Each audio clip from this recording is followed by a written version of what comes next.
The restaurant glowed with soft golden light, the clinking of glasses blending with gentle piano music.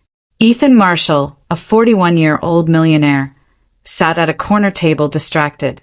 Outside, lightning flickered across the sky. Please like and subscribe to my channel for more contents like this. Inside, the air was warm, polished, elegant. Ethan wasn't listening to his business partner's monologue about expansion plans. His mind was far away. His fingers idly stirred the bourbon in his glass. "Sir, may I take your order?" The voice cut through his fog. He looked up, and the glass slipped from his hand, splashing onto the tablecloth. The young waitress standing before him froze time. She looked exactly like her, like Claire. His chest tightened, eyes wide. The same soft curls, the same delicate nose, and those eyes, hazel, deep, familiar. "Are you okay, sir?" the waitress asked gently. Ethan swallowed, blinking hard. "What's your name?" he managed. She hesitated. "Maya Collins." The name didn't help his pounding heart. She wasn't Claire, couldn't be. But the resemblance was haunting. She tucked a strand of hair behind her ear, just like Claire used to. "I'll give you a moment," she said softly, turning away. "Wait," Ethan blurted. She paused. "Have we met before?" Maya shook her head. "No, I don't think so." Ethan watched her walk away, breath caught in his throat. This wasn't coincidence. It couldn't be. Ethan pushed back his chair so quickly it scraped against the marble floor. He ignored the startled glance from his partner and strode toward the exit. The cold night air hit him like a wave. Rain splattered his tailored coat, but he didn't care. He leaned over the stone railing outside the restaurant, trying to catch his breath. "It wasn't her," he muttered to himself. "Claire is gone." He had watched her die, held her hand in the hospital, and listened to her final breath. But Maya had her face, her exact face. Her voice had the same gentle tone. Her smile stirred something long buried. Ethan had spent nearly 2 decades locking away the memory of Claire, focusing on his company, building an empire. But in one night, a stranger had unraveled the walls he'd spent years reinforcing. And now, for the first time in a long time, he felt something unfamiliar. Hope or maybe fear. The next morning, Ethan returned to the same restaurant. This time he wore his calm face, the one he used in boardrooms. But his chest was tight. He sat at a back table, away from the windows. Maya hadn't seen him yet, but he watched every movement. The way she moved was delicate, her posture upright, her focus sharp. She refilled water glasses and scribbled orders with quiet grace. When she finally noticed him, her face changed, subtle but visible. Her eyes widened slightly, her smile forced. She quickly disappeared into the kitchen. Moments later, the restaurant manager appeared beside Ethan's table, visibly nervous. "Mr. Marshall, can I help you with something?" Ethan nodded. "Yes, that waitress, Maya Collins. I'd like to know more about her." The manager frowned. "Has she done something wrong?" "No," Ethan said quickly. "She just reminds me of someone." The manager hesitated, then nodded. "Maya's been here almost a year. Good kid.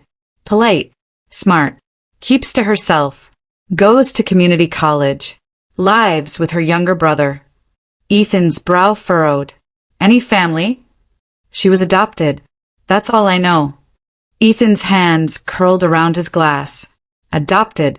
That single word sent a chill down his spine. Back in the kitchen, Maya leaned against the wall, breathing hard. Her heart thudded in her chest. Why was Ethan Marshall here again? Why was he staring at her like that? It wasn't the look of someone curious. It was deeper, painful. She didn't need this right now. Rent was due. Her brother Liam's school books had to be paid for. She didn't have time for weird millionaires with haunted eyes. But something about him unsettled her more than she wanted to admit. He looked like a man drowning in memories. That night, Ethan sat in his penthouse, the rain tapping against the windows. The bourbon on the table sat untouched, just like it had the night before. He opened the old folder on his desk. Claire's medical records, photos, a copy of her death certificate. Claire Marshall died at 22. No pregnancy, no surviving family. But Maya had been born just 3 months after Claire's death. Could it be? The possibility clawed at him. He grabbed his phone. "Connor," he said, calling his private investigator. "I need you to look into someone. Quietly. Her name is Maya Collins." Days passed. Ethan barely ate or slept. When the report arrived, he sat by his office window, hands trembling. Maya Collins. Born March 22, 2005. Adopted 2 months later. No biological parents listed. The documents were clean, too clean. There were no leads, no clues. Claire had died in December 2004. Maya was born 3 months later. The timing gnawed at him. Had Claire survived somehow? Hidden something from him? Or was Maya connected in some other way? Ethan stared at the paper until the words blurred. This couldn't be just coincidence. He needed answers. And this time he wouldn't wait. 3 nights later, Ethan returned to the restaurant again. He chose a corner table and waited. Maya moved between tables, her laughter soft, her manner kind. When she saw him, she hesitated, then approached. "Good evening, sir. Can I get you something to start?" Ethan's voice was low. "Maya, can you sit for a moment?" She blinked, startled. "I'm working." He gave her a look, quietly pleading. The manager nodded from across the room. She hesitated, then sat across from him. "This is unusual," she said carefully. Ethan nodded. "I know, but I need to ask about your family." "My family," she repeated, brow furrowed. Ethan leaned forward. "Were you adopted?" Her face paled. "How do you know that?" "I had someone look into your background," he said. She stood up abruptly. "You what?" "Please," he said quickly. "I know it sounds insane, but you look exactly like someone I loved. Someone I lost. Her name was Claire." Maya's face tensed. "That doesn't give you the right to investigate me." "I know," Ethan said, his voice breaking. "But I needed to know. Your birthday, the resemblance, it's not just your face. It's how you move, how you speak." Maya shook her head. "So what are you saying?" Maya asked, voice rising. "That I'm your dead wife's daughter? A clone? A ghost?" "No," Ethan said quickly. "I'm not saying that. I needed to know if there's a connection." Maya's voice trembled. "I've never cared about my birth parents. My adoptive family gave me everything. I don't need this."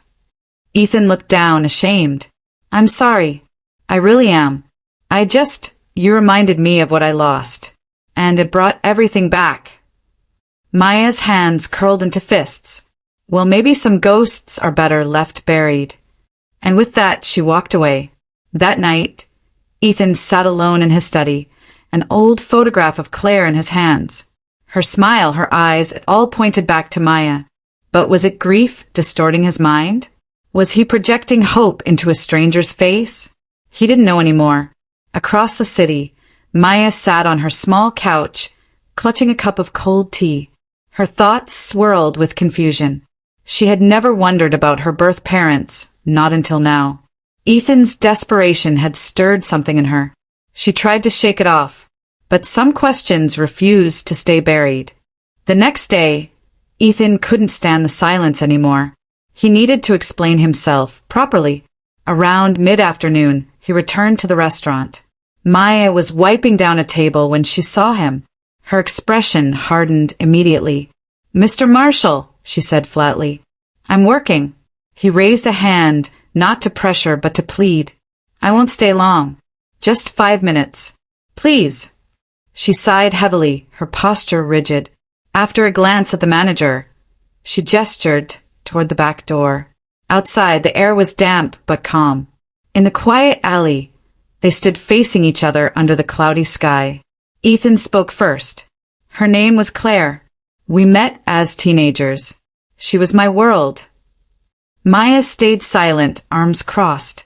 "She died in a car accident 19 years ago," he continued, his voice shaking.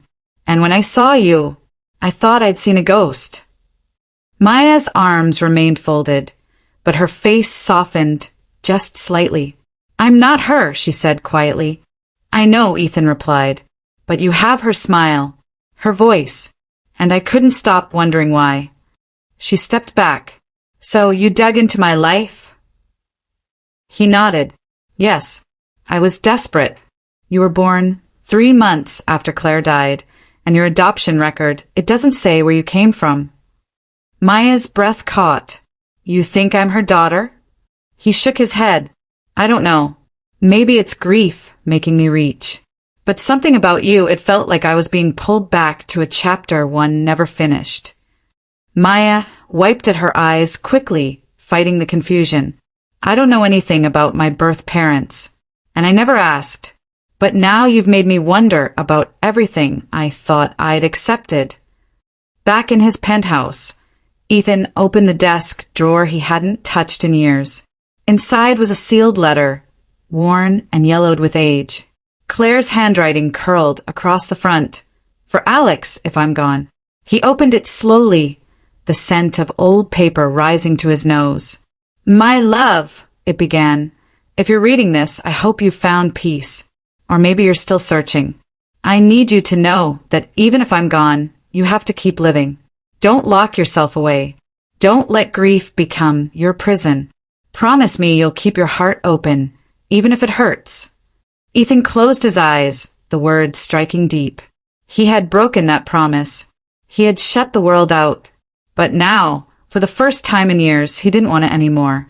The next morning, Ethan sat at his desk, Claire's letter still folded carefully in his pocket. His assistant walked in and laid a folder before him. "It's done, sir. Tuition for Liam Collins. Fully covered. Anonymous, as you requested." Ethan nodded silently. "Thank you." He didn't want Maya to know, not yet. This wasn't about guilt or being a savior. It was simply something he could do. For her.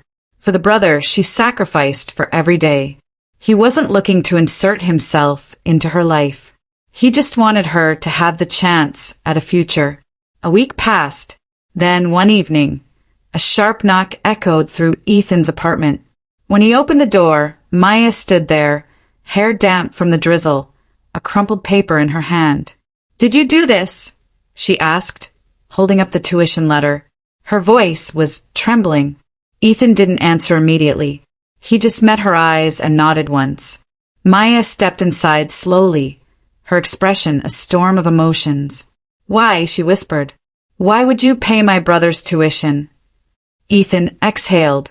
"Because I care. Not because I want something from you. Because I can't change the past, but I can help now." Quietly, Maya folded her arms. "You can't fix everything with money, Ethan." "I know," he said gently. "I used to think I could. That throwing wealth at my guilt would make it go away. But this isn't about guilt. I see you. And Liam, you don't deserve to struggle alone." Maya's defenses slowly lowered. "You barely know me." Ethan looked at her steadily. "But I'm trying. And if all I can ever be is the man who helped you without asking for anything back, I'm okay with that." Her eyes shimmered with unshed tears. "Thank you," she whispered. Weeks later, Ethan hosted a gala in the city, an event to support scholarships for young women in difficult circumstances. The ballroom glowed with elegance. Candlelit tables, soft piano music, and guests dressed in their finest. But Ethan wasn't there for appearances. He was there for healing. He stepped onto the stage, the microphone in hand. "Good evening," he said calmly. "Tonight is not about business. It's about strength, the kind that doesn't shout but survives in silence.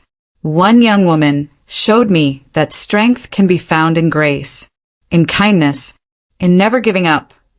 He turned toward Maya across the room. "Maya Collins, this is for you." The room erupted in applause, but Ethan didn't look at the crowd, he looked at her. Maya stood at the edge of the room, stunned. She wore an emerald dress that made her hazel eyes glow under the chandelier lights. Her mouth parted in disbelief, and slowly she brought her hands together, clapping with everyone else. but her eyes never left his. After the speech, she walked toward him. That was, she began, voice tight with emotion. Beautiful.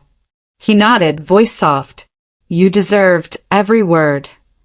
She reached for his hand. And I was wrong. You weren't trying to replace anyone. You were just showing up. Outside, on the rooftop terrace later that night, they stood in quiet peace. The city sparkled beneath them, and a gentle breeze brushed through Maya's hair. She looked up at Ethan, her hand still wrapped in his. I never thought I'd trust someone like this, she said softly. I never thought I'd feel something this real, he replied. It's not about the past anymore, Maya whispered. It's about now. He smiled, pulling her gently closer. And the future, he added.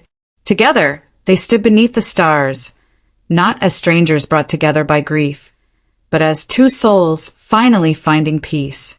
Ethan and Maya's story wasn't perfect, and it didn't try to be. It was complicated, unexpected, and built on healing, not fantasy. But it was real.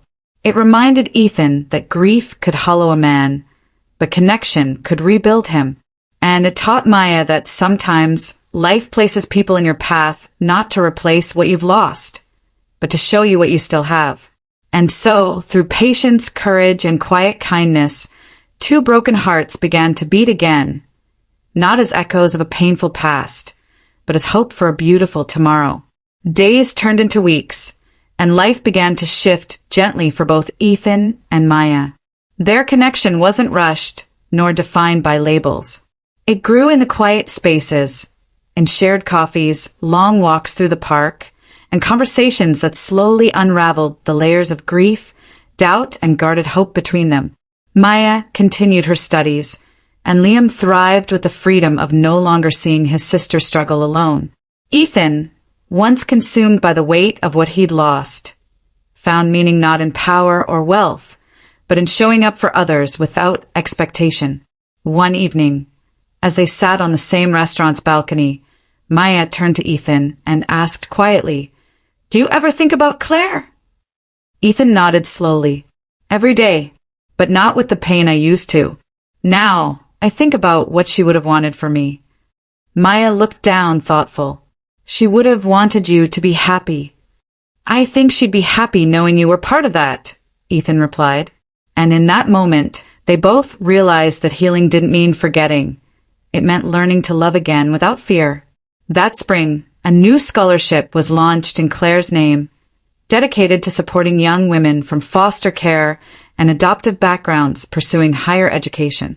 At the small ceremony, Maya was invited to speak. Standing at the podium in front of students and supporters, she took a steady breath and began. I never knew my biological parents. I never wondered about them, until one day, someone saw me and asked a question I didn't even know was inside me. She glanced at Ethan in the front row. That question didn't give me all the answers, but it led me to find strength, family, and forgiveness in ways I never imagined. Applause followed, but all Maya saw was Ethan's quiet smile. Later, as the sun dipped behind the skyline, they stood hand in hand, gazing at a future they had never planned, but one they were ready to embrace. Their story wasn't about replacing the past. It was about honoring it and choosing to live anyway. As twilight deepened over the city, Ethan and Maya stood outside the scholarship ceremony, their reflections mirrored in the tall glass doors behind them. A gentle breeze stirred the soft petals of the white roses Maya held, flowers given in Claire's memory, now cradled in the hands of a girl who had unknowingly reignited a man's will to live. Do you ever think everything happened for a reason? Maya asked softly, her gaze on the stars just beginning to emerge. Ethan turned toward her, eyes full of quiet wonder. I used to believe life was random. That pain was senseless. But now, I think some connections are too powerful to be accidents. Maya smiled, leaning her head against his shoulder. I don't know where this journey goes, but I'm not afraid anymore. Ethan wrapped his arm gently around her. Neither am I. In that moment, there were no ghosts, no doubts, just two souls who had found one another through grief, through courage and through choice. And as the city lights blinked below them, they walked forward, together, not defined by the past, but strengthened by it. Their story didn't begin with a coincidence. It began with healing. And now, it would continue with hope. Like and subscribe to my channel for more contents like this, and let us know where you are watching from under the comment section.